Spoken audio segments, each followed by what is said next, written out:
We are gathered here to fill you with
My friends and I went to a traveling carnival for Halloween.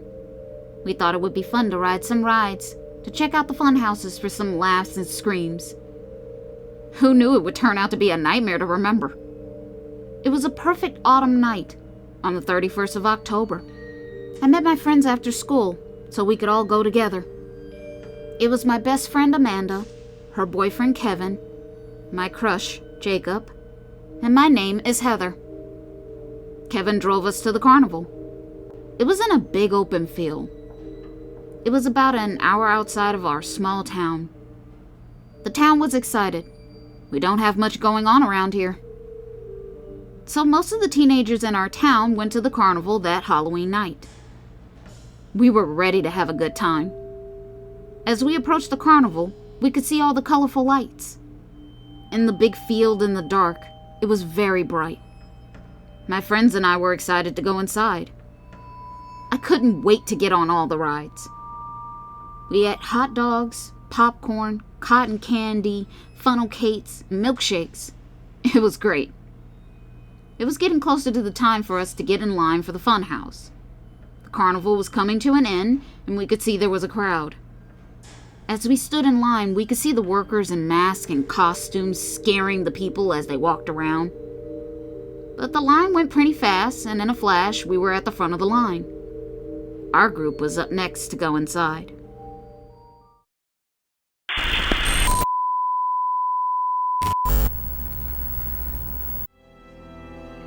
Now, let us take a little break, just for a moment, for us to say, please take this time to like and comment.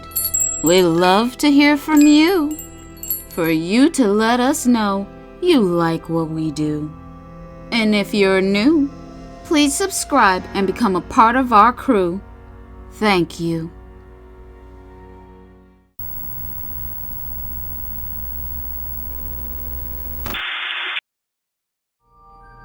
But before we entered the funhouse, the carnival workers had to tell us the rules of things that we shouldn't do. First rule, do not leave the path that will lead you through the funhouse. We can't just wander about. Second rule, do not touch the animatronics, and the animatronics cannot touch you. We just want everyone to have a good time, so please do not be rude. Third rule, please do not linger too long in one place. Please keep moving. We have a lot of people here to get through. Please keep pace. And the final rule, please no flashing light photography from your phones, but it's okay for you to take videos. This last rule you have to adhere to, because the animatronics don't like the flash. For them, this is bad. Then this becomes an issue for us and you too, which will be bad news. Okay, you can now enter in. Let the scary fun begin. The carnival worker said this with a smile, and with that, we walked inside. The halls were dark and barely lit. The atmosphere was creepy, spooky, and eerie. It was really cool, and more than we had expected. The first room we entered was a room of baby dolls. The whole room was covered with them attached to the walls. They were glowing and the eyes followed you. They watched your every move. It was like the eyes pierced through you. The dolls would screech and cry. They would say mama from time to time. Kevin reaches out to touch one of the dolls. Amanda slapped his hand down. She told him to leave them alone. Amanda told him to remember the rule. Do not touch and they will not touch you. Kevin said rules are made to be broken. Then he started to laugh. But as we moved on to the next room, we continued to follow the path. In the second room, it was a church, and a black-robed priest was preaching at the stand. His eyes were also glowing, but they were red. He also had horns growing out of his head. You could tell he was an animatronic too, just by the way he moved.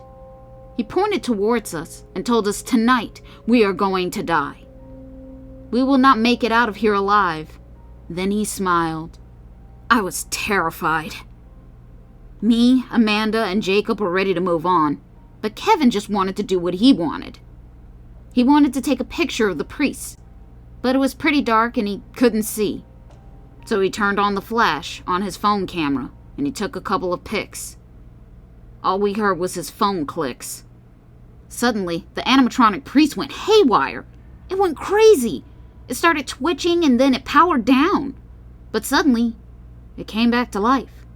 The red lights came back on in its eyes. The animatronic priest reached out and grabbed Kevin by his throat and crushed his neck.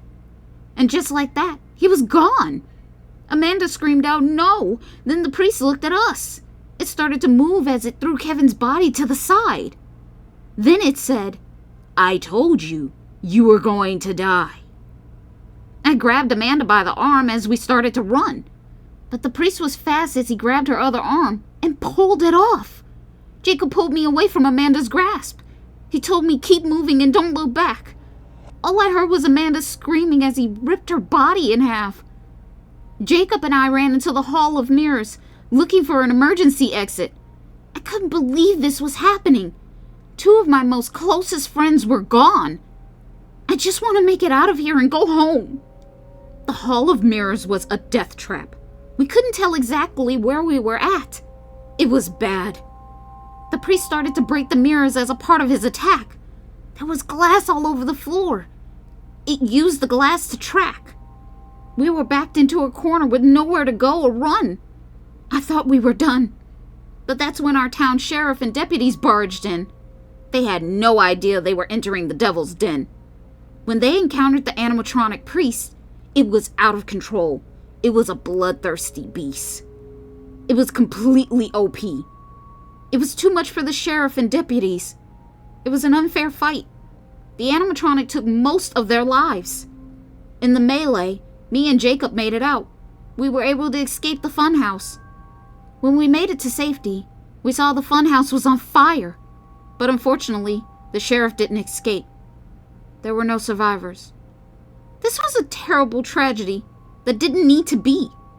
But unfortunately, this is my new reality. But I pray that Kevin, Amanda, the sheriff, and deputies all rest in peace.